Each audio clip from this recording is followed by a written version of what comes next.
Hi guys, good morning. So ngayon si Dadut nilinis na yung mga halaman na ipapasok namin dun sa bahay kasi magpapalit kami ng mga halaman. Yan, so ito yung napili namin, yung giant photos kasi malago na siya. Tingnan nyo naman yung mga dahon, lalapad na. Yan, so yan muna yung ipapalit namin kahit for 1 month nasa loob sila ng bahay. Yan. So every month nagpapalit kami ng halaman para yung lagi siyang baga healthy. Naaarawan naman sila sa loob ng bahay pero mas maganda rin yung nilalabas talaga sila. So excited na ako kasi super ganda. Nilinisin lang yung mga paso.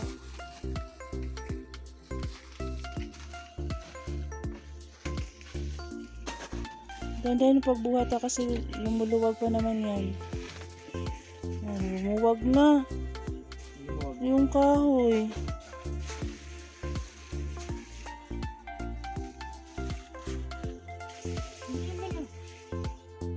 Lumuluwag kaya yan.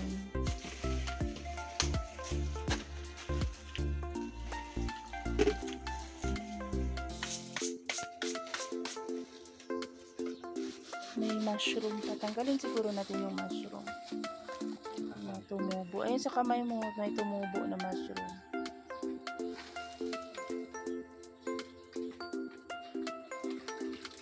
Ito grabe talaga. Kasi yung ugat nito, nakaano kasi sa lupa, kaya lumaki. Pero talaga to, yung variety niya is giant talaga.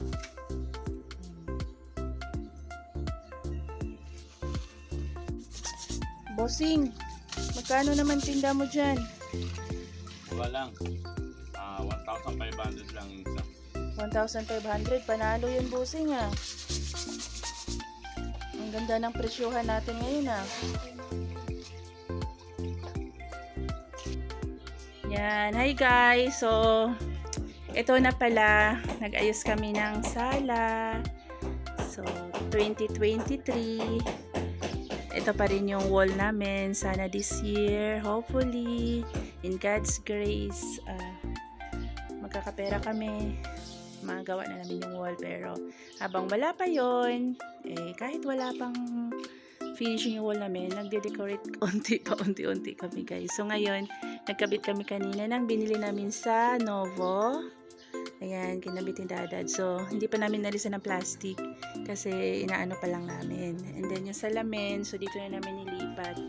Ayan. Kasi, yung may nabasa ko sa Facebook na pwede rin naman palang itapat sa wall yung salamin. Tapos, para yung energy daw galing sa labas, parang mahahatak niya yun. Pero, talaga, in fairness guys, maganda po siya. Kasi kahit nandito lang ako, ganyan nakikita ko yung palayan doon sa kapit-katabing lupa namin, tapos yung pananim namin sa labas, ganyan. So, mas okay siya. And then, ito yung ating queen photos na hinugasan ni Dadot kanina. Ayan. And pakita ko rin pala, dami ng bulaklak nung mga color yellow na hindi ko alam kung ano pangalan, pero maganda siya tingnan. Yellow-orange. So, yun pa lang. Kakabit kami ng cortina mamaya. So, ito yung nakikita pala ng salamin, ng mirror. Yan. So, buong yan. And then, since pagod na si Dadot, nagluto ako ng sinigang na bangus. Yung sandok. Tsaka red rice. Yan. So yummy guys. Ang sarap ng sinigang. Grabe, nakakamiss.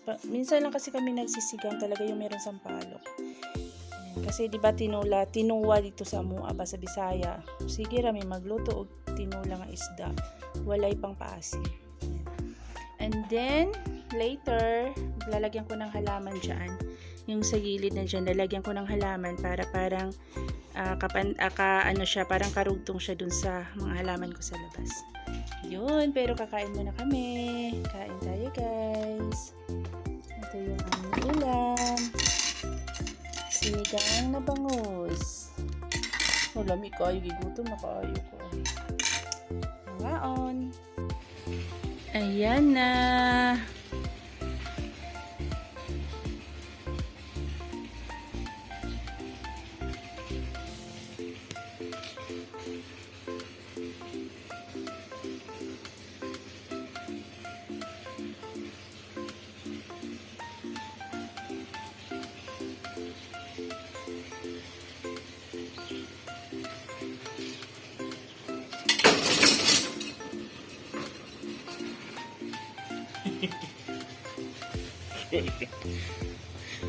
Grabe talaga.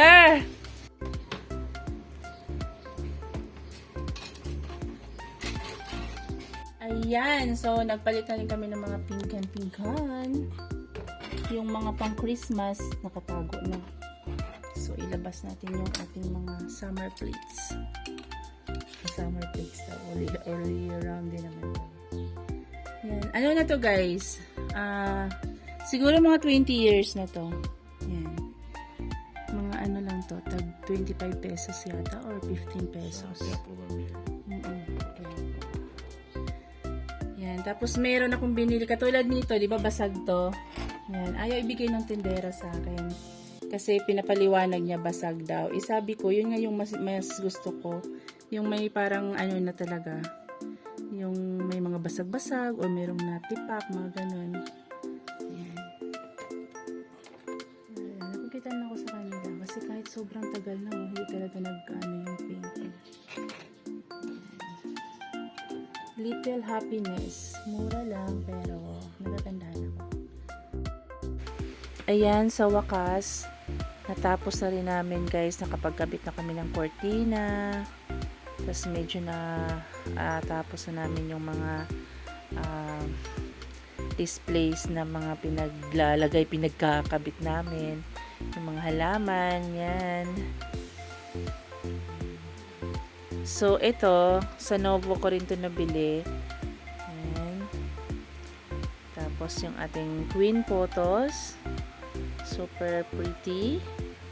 And nakapamitas din kami ng fresh flower from the garden na medyo kakulay sa frame na nabili ko rin sa Novo. Ayan. So, super mura lang tong mga decoration na binili ko guys. Para lang magkaroon ng kulay yung aming munting tahanan. Ayan. So, ayan na yung halaman na inilagay ko dyan. So, nagpalit na rin ako ng aming ang tawag sa ganun, placemat. Pinalitan ko na rin ng medyo may pagkaplantita ang ating theme ng ating placemat. Tapos, ito naman tissue holder, nabili ko rin lang, yun nga, nabili ko rin lang sa Novo yan. Kasi ito lang yung naiba sa halaman namin kasi gusto ni Dadot medyo daw, yung kakaiba daw yung kulay, hindi naman yung parang green na lang lahat, yun. So, natapos din sa wakas sa ngayon. So, hindi ko alam kung meron pa kami idadagdag dyan. Ito, papalitan ko tong cover nito. Ayan. So, kailangan na rin laban yan, pati itong cover ng Tropilos, papalitan ko yan. So, maghahalongkat pa ako sa karton kung saan ko na ilagay yung mga ipapalit ko dyan.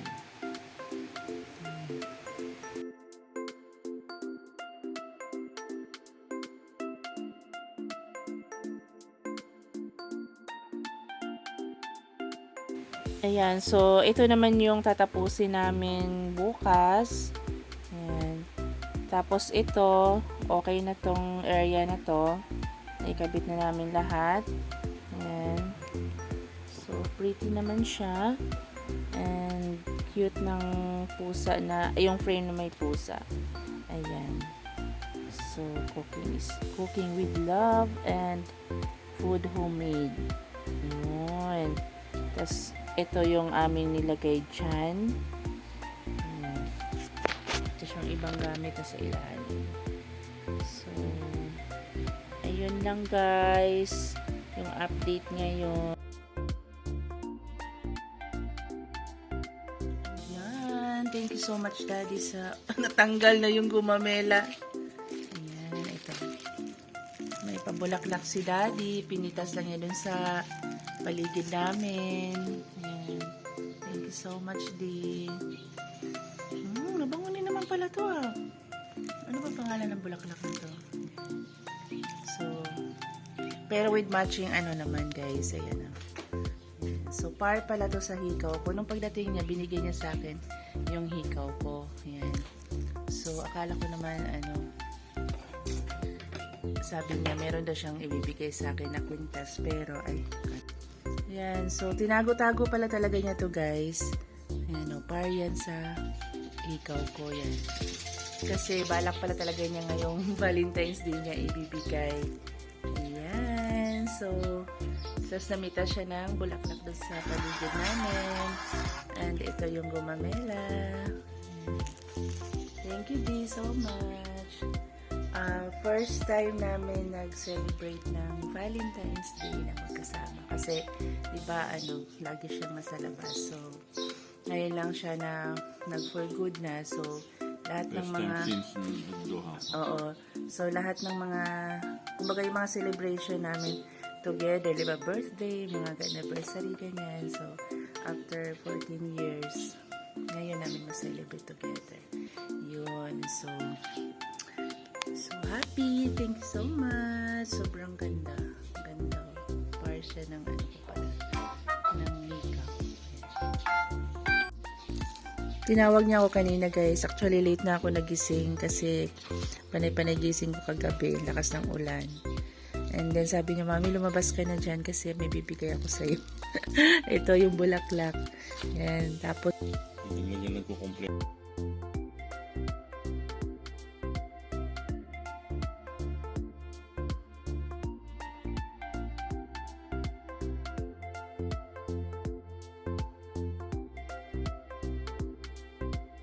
hi guys, so ito yung ginawa namin ngayon, yung binili namin sa Mr. DIY na black wall clock at saka yung frame na merong silver and gold leaf.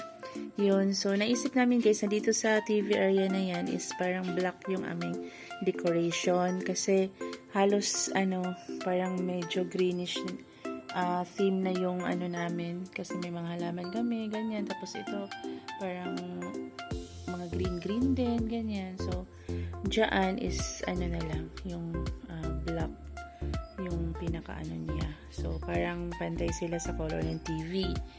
Yun. So etong space na to kasi dapat dyan na may ilalagay yung dalawang frame dito sa space na yan. Tapos yung sa kabila yung wall, yung clock lang.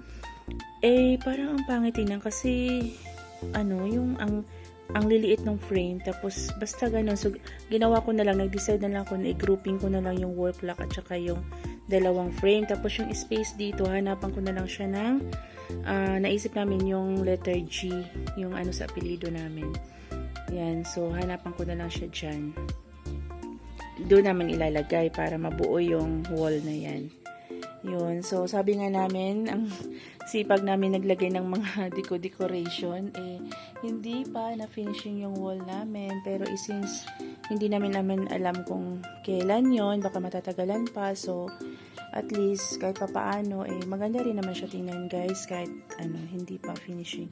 Para sa amin, parang na-appreciate na rin namin na kahit hindi pa finishing yung wall, ganyan. Yun, basta meron din kami decoration, parang medyo buhay lang tingnan yung bahay, ganun. Kaysa yung bare lang talaga na ganyan semento lang talaga, ganun, parang napaka-dry tingnan, diba? Yun. So, as of now, yan muna. Yan. Tapos ito nga, hindi pa namin inalisan ng plastic cover kasi nga para hindi masyadong madumihan kasi malikabok rin dito sa amin. Yan. So, pero siguro tatanggalan ko talaga yun kasi pangit naman tingnan kung merong plastic cover yung mga nilagay ko rin dyan ng wall decor. Ayun. So, back to Netflix na naman kasi sabi ng kuya, sabi ni Dado, Valentine niya is watch movie lang siya, kaya lang ewan ko biglang nagkabit ng ng whole decor kasi naghahanap ng oras. Ayan siya guys. Ayan, yan muna sa ngayon. Ito muna. Tapos nilalagyan ko pala siya ng tawag sa ganito, solar lamp. Ayan, umiilaw yan siya sa gabi. Umiilaw siya, yung halaman. Ayan. Pati rin dito sa kabila. Pero bibilhan ko to ng ayan, ganyan siya. Pag madilim na, hindi kami nag-o-open ng ilaw dito sa sala. Ito lang yung ino-open namin. Pero lalagyan ko to siya ng ano, yung maliit lang. Hahanapan ko. Ayan. Tcharam!